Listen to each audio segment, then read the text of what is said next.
Quoi, la confiance en soi est liée à la foi?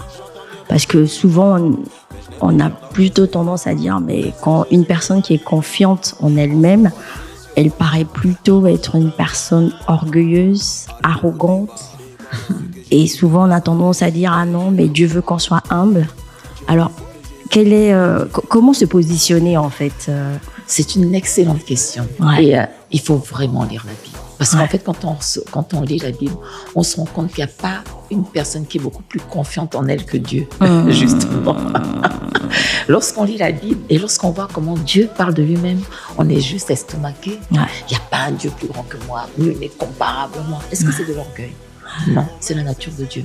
La confiance en soi vient de la conscience de ce que nous sommes de la même nature que celui qui nous a créés.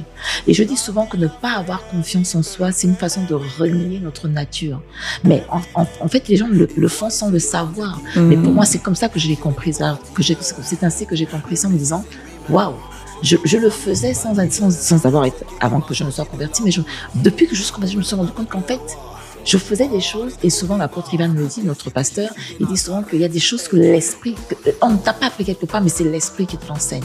Et c'est quand j'ai commencé à étudier les Écritures que je me suis rendu compte qu'en fait, non, il n'y a